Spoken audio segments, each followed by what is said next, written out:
The ghost train. Since childhood, I've always been fascinated by old trains. There was something hypnotic about them, not just the rhythm of the tracks, but the stories they seemed to carry. Each forgotten station and every abandoned car gave me a sense of secrets waiting to be uncovered.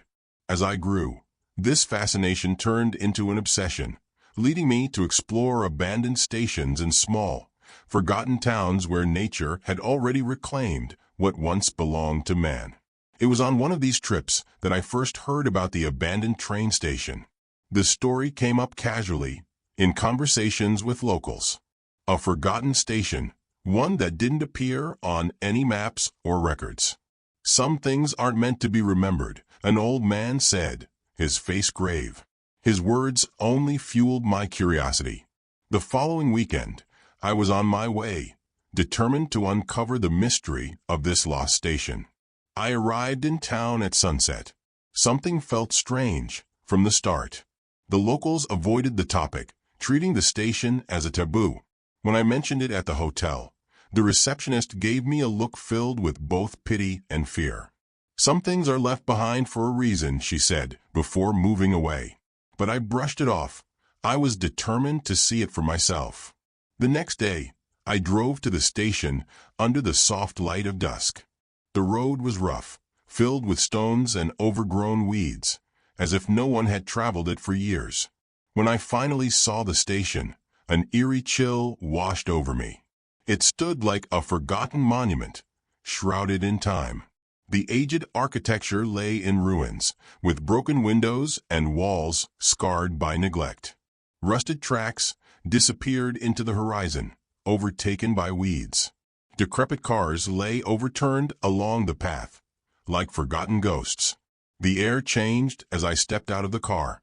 A cold wind blew, carrying a distant sound, like rusty metal groaning. With my camera in hand, I started taking pictures, capturing every detail. The platform was covered in dry leaves, and the peeling walls seemed to whisper ancient stories. I felt a presence in the silence, almost palpable. Ignoring it, I brushed it off as my imagination playing tricks. As the sun began to set, the atmosphere grew heavier. The wind picked up, causing the doors of the old train cars to creak. And then I heard it, a train whistle. Faint and distant, but clear enough to make me stop. I looked around, trying to make sense of it. I knew there were no active trains in the area, but the sound was there, real, persistent, and it gave me the unsettling feeling of being watched. It must be the wind, I told myself, trying to calm my racing heart. But as I glanced at the horizon, I saw a faint yellow light piercing the darkness. It was the headlight of a locomotive. I froze. The train was approaching slowly, illuminating the rusty tracks. It was an old train, from an era I'd only seen in early 20th century photographs. As it approached, a sense of dread washed over me. My instinct screamed for me to run, but I was paralyzed. Finally, it pulled into the station, stopping with chilling precision. There was no conductor, no one at the helm. The windows of the cars were coated in dust and grime, but I saw shadows moving within, as though something or someone was inside watching me. The train made no sound. The wheels spun without the familiar screech of metal against metal. It was as if it floated above the tracks. A biting cold radiated from the train, the kind that seemed to freeze you to the core. The lights in the cars flickered faintly, and in each one I felt an invisible gaze, as though the train itself was studying me, scrutinizing. It was as if the train was alive, not in any normal sense, but as though it were a specter, an ancient, dark entity caught in an endless cycle. The train continued to move slowly through the station until it disappeared into the darkness. The whistle sounded one last time, and then silence returned, thick and unsettling. I stood there, paralyzed, trying to comprehend what I had just witnessed. I knew what I had seen, but it was hard to believe. A ghost train, trapped in an eternal cycle, passing through a station forgotten by all but itself. When I could finally move, I bolted from the station without looking back. I got into my car and sped back to town. I was still trembling when I arrived at the hotel. When I recounted what I'd seen, the receptionist only nodded, her gaze making me feel even more unsettled. "You saw David's train," she whispered. "It disappeared years ago. Some say it still passes through, but no one knows where it's going. To this day, that image haunts me. I can't hear a train whistle in the distance without thinking of what I saw. I can't pass by tracks without feeling the chill of that night, as though the ghost train is still out there, waiting for the next unsuspecting soul to witness its passage. And every time I hear the sound of a train far away, I wonder if it's still out there, trapped between worlds, patiently waiting for the next station." The abandoned amusement park. Ever since we were teenagers, my friends and I had this strange habit of exploring abandoned places. To us, these places seemed full of hidden stories, a melancholic beauty that fascinated us. Old hospitals, closed-down factories, forgotten schools. We had seen it all. But when we heard about an abandoned amusement park, something about the idea pulled us in differently. The image of a rusted Ferris wheel, with its seats swaying in the wind, seemed like a scene straight out of a horror movie, and we couldn't resist the temptation. The park was a 2-hour drive from our city, in an isolated area surrounded by dense forest. Rumor had it that the park had closed decades ago after an accident on one of the rides. Of course, these stories never had a reliable source, but they still stirred our imaginations. When we finally arrived, the scene was even more haunting than I had imagined.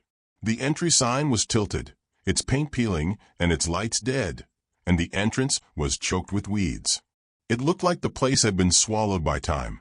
As soon as we passed through the rusty gates, a strange sensation washed over me. The park was massive, yet the silence was deafening. There were no sounds from birds, the wind, or any animals nearby. It felt like the place was cut off from the world. The Ferris wheel was the first ride we spotted, covered in rust, its seats swinging gently, as if nudged by an invisible breeze. Next to it, the carousel still held a few wooden horses, all covered in mold and grime. It was both fascinating and unnerving. We laughed and made jokes to ease the tension, but soon we started to notice something was off. As we wandered through the park, I began to pick up on small, unsettling details. It was as if the park was trying to show signs of life. The lampposts, which I was sure had been off when we arrived, now flickered slightly. Swings that had been still started moving slowly, as though pushed by invisible hands. The tension in the air grew with each passing minute. Then we found the haunted house, sitting at the center of the park, a wooden structure with peeling paint and shattered windows. Something inside me screamed not to enter, but of course, nobody wanted to turn back. We pushed open the door, which creaked ominously, and a blast of cold air hit us. Inside it was pitch black. The flashlight on my phone barely illuminated the space ahead, revealing dusty wax figures with grotesque expressions distorted by time. Each step we took felt heavier, like we were being watched from the shadows. That's when we heard it. First, a soft sound, almost imperceptible. Laughter. We all froze, trying to figure out where it was coming from, but it seemed to come from everywhere at once. It started low, then grew louder and louder. It sounded like a child laughing, but there was something wrong with it, something warped, as though it wasn't entirely human. The sound echoed through the haunted house's halls, surrounding us completely. My legs began to shake. I glanced at my friends, and they all had the same terrified expression. We tried to leave, but when we reached the door it was locked. Impossible. We had left it open. Now we were trapped inside, with the laughter growing louder and louder. We ran down the hallway, searching for another exit, but it felt as if the place was shifting. Every turn led us back to the beginning. The laughter multiplied, now coming from multiple voices, each more distorted than the last. Finally, we found a window and, in a desperate attempt, managed to break it open and climb out. The relief of escaping the haunted house lasted only a moment. As we looked around, our hearts stopped. The lights in the park were on. The Ferris wheel was spinning slowly, The carousel was playing a distorted melody, and colorful lights glowed against the overcast sky. It was as if the park was coming back to life. None of us said a word. We all knew something was horribly wrong. We ran toward the park's exit, but the path felt longer than before. Every shadow seemed to watch us, and the laughter still echoed faintly, as if following us. When we finally reached the rusty gates and got back to the car, the panic hadn't left us. We didn't look back, not until we were far enough to see the park disappear among the trees. Even now, years later, I can't shake that day from my memory. The warped laughter, the lights coming back to life, and the feeling that the park was watching us, waiting for us to return. Sometimes I dream about that place, and in my nightmares, the park is still there, its lights shining and the twisted music echoing in the wind, as if it's always waiting for new visitors. The Forgotten City. I've always been fascinated by lonely roads and the vast silence of the countryside. There's something liberating about driving with no destination, just me and the road stretching endlessly toward the horizon. I used to get lost on purpose, visiting small, remote towns and exploring places that seemed forgotten by time. But on that particular trip, I stumbled upon something that changed everything. Something I can't forget even today. I was returning from a long work trip, driving down a deserted road, when I spotted an old, rusty sign on the roadside. It pointed to a town just a few kilometers away, but the name was nearly unreadable, covered in moss and rust. Deep down, part of me knew it was best to ignore it and keep driving. But curiosity got the best of me. I made the turn, soon finding myself on a narrow dirt road, flanked by dense, dark trees that seemed to close in with each meter I advanced. The silence was oppressive. There were no birds, no insects, not even the rustling of wind through the trees. Only the sound of my car's engine and the crunch of stones beneath the tires. The deeper I drove, the stronger the sense of isolation became. Finally, after what felt like hours, I caught sight of the first signs of a town. In the distance, I could see old buildings, their facades crumbling, walls covered in mold and shattered windows.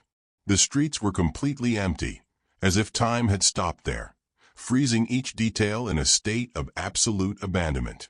I parked on the main street, intrigued. As I got out of the car, I noticed that even my footsteps didn't echo. The ground seemed to absorb all sound, as if the city itself was trying to stifle my presence. I walked along the streets, glancing into the shop windows. Some stores still had mannequins in place, frozen in forgotten poses, and tables and chairs arranged in cafes, blanketed in dust. It was a ghost town, but not in any ordinary way. It felt as if the people had vanished suddenly, leaving everything behind. As I wandered, an unsettling feeling crept over me. The streets seemed to close in, and the facades grew darker with every step.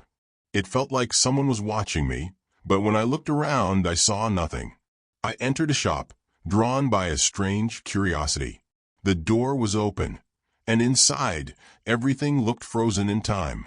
Every item was covered in a fine layer of dust, but everything was arranged neatly, as though someone planned to return at any moment. At the back of the store, I noticed a large mirror hanging on the wall. Dust covered its surface, but it still reflected part of the room. As I wiped away some of the dust to see my reflection, my heart froze. In the mirror, the city behind me wasn't empty. There were vague forms, human-like shadows moving silently along the streets. I turned quickly, but when I looked out the window, everything was empty. I returned my gaze to the mirror, and the shadows were still there, drifting slowly, like figures from the past, trapped in an endless cycle. I left the shop, hurried now, but the feeling of being watched intensified with every step. The sun was setting, and the city, once deserted, now felt almost alive. I looked around, trying to find the way back to my car, but the street I had entered no longer looked familiar. The once familiar corners now transformed, stretching in directions I didn't recognize. I began to walk faster, trying to find an exit, but the city seemed to reorganize itself around me, keeping me trapped.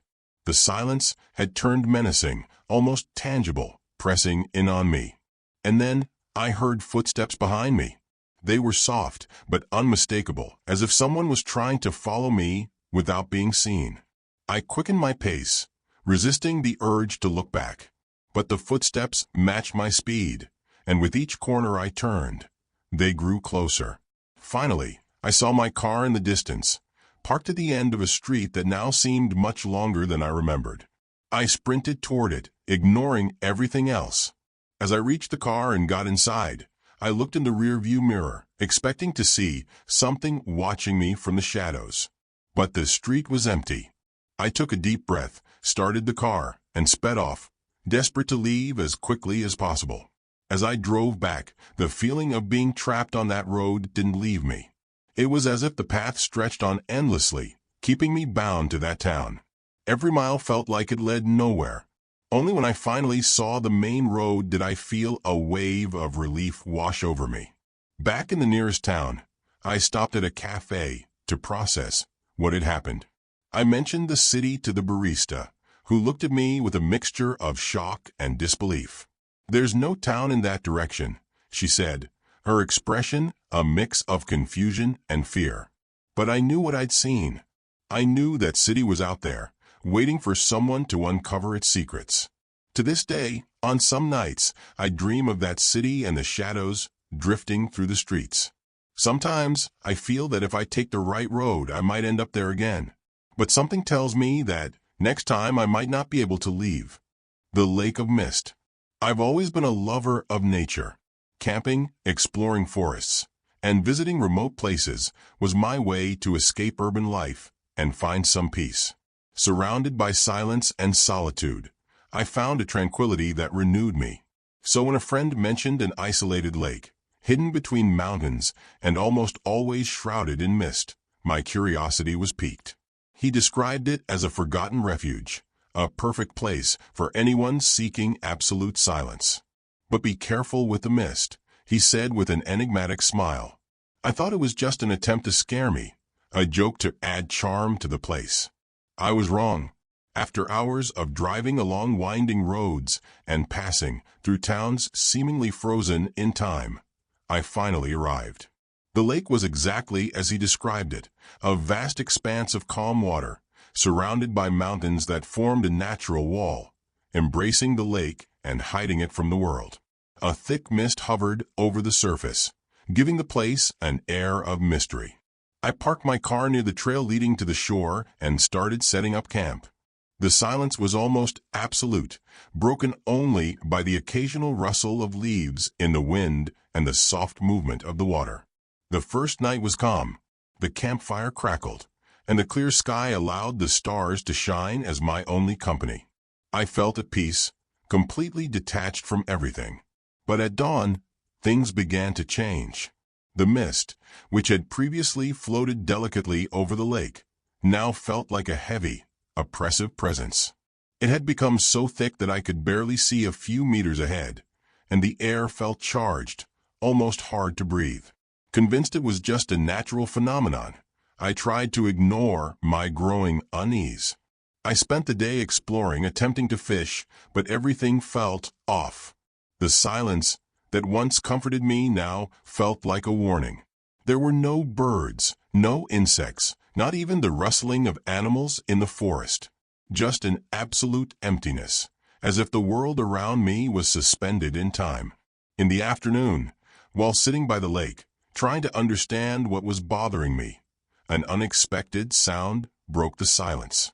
A murmur, distant at first, almost indistinct, grew gradually louder. It was voices, multiple voices whispering together. I couldn't make out the words, but it felt like a crowd of people speaking all at once, a soft yet disturbing cacophony that seemed to come from within the mist. I stood up, peering into the fog, but saw nothing. The voices continued, drifting with the wind, almost as if the mist itself was alive, trying to communicate. I waited, hoping the voices would fade, but they persisted. Part of me wanted to run, but my curiosity was stronger. And then I saw a figure slowly emerging from the mist. At first it was a shadow, almost indistinguishable. I strained my eyes, trying to tell if it was a person or something else. But it made no sense. The figure didn't walk. It floated over the water, moving gently toward me. My heart raced. I tried to rationalize it, to convince myself it was just my mind playing tricks, that exhaustion and solitude were messing with me. But the figure kept approaching, slow and inevitable. When it was closer, I could see it had a human shape, but its face was obscured, covered by the mist as if a veil hid its features. The nearer it got, the thicker the air around me became. A nearly suffocating pressure set in, and I was paralyzed, unable to look away. The voices, once distant whispers, had become a deafening chorus, filling the air with a sound that terrified me. Panicking, I managed to break free and ran back to my camp. I spent the rest of the afternoon hiding in my tent, too afraid to step outside. I listened to every little sound, every rustle of the wind, waiting for the ordeal to end. But as the sun began to set, the unease only grew. I emerged at dusk to find the mist even thicker, covering the lake and the surrounding trees as if it sought to trap everything. That night, the atmosphere turned into something terrifying. With nightfall, the mist seemed to take on a life of its own. I saw shadows moving within it, figures that approached and withdrew, as if watching from a distance, before vanishing again. The whispering chorus resumed, this time louder and closer, circling around my tent. Indecipherable whispers, but with a tone that seemed to carry a warning, or perhaps a threat. Then I heard something even more terrifying, the sound of something dragging itself outside. It was an irregular noise, as if something heavy was being pulled along the damp ground, coming closer to my tent. Sweat poured down my face, and my terror became unbearable. The voices were practically inside my head, surrounding me, while the dragging noise continued, relentless. I closed my eyes, unable to think of anything other than escaping. Suddenly, everything stopped. Silence returned, but it was thick, bringing with it a sense that something terrible was about to happen. Summoning all my courage, I unzipped the tent and stepped outside. The mist was so dense around me that I could barely see my hand in front of my face. And then, by the lake's edge, I saw them. Ghostly figures, sliding silently through the mist, surrounding the area around my tent. The figure I'd seen earlier was among them, but it was no longer alone. More forms were emerging, moving quietly, as if they were part of the mist itself. Each of them seemed to be watching me, their silhouettes still, their invisible eyes focused on me. Despair gripped me, and I ran without looking back, grabbing only the essentials before heading straight to my car. I drove as fast as I could, the mist still following me, swallowing the road as I sped forward. When I finally reached the main road, the mist began to dissipate, but the feeling of being followed remained. Since that day, I've never returned to the lake. But on particularly quiet nights, when the mist rolls in, I feel that those figures are still there, waiting for another visitor to venture into their silent, forgotten realm. If you love mysteries and the supernatural, subscribe to the channel for more content like this. Leave a like to support the work, and share with friends who are into the supernatural. Your engagement keeps these secrets alive.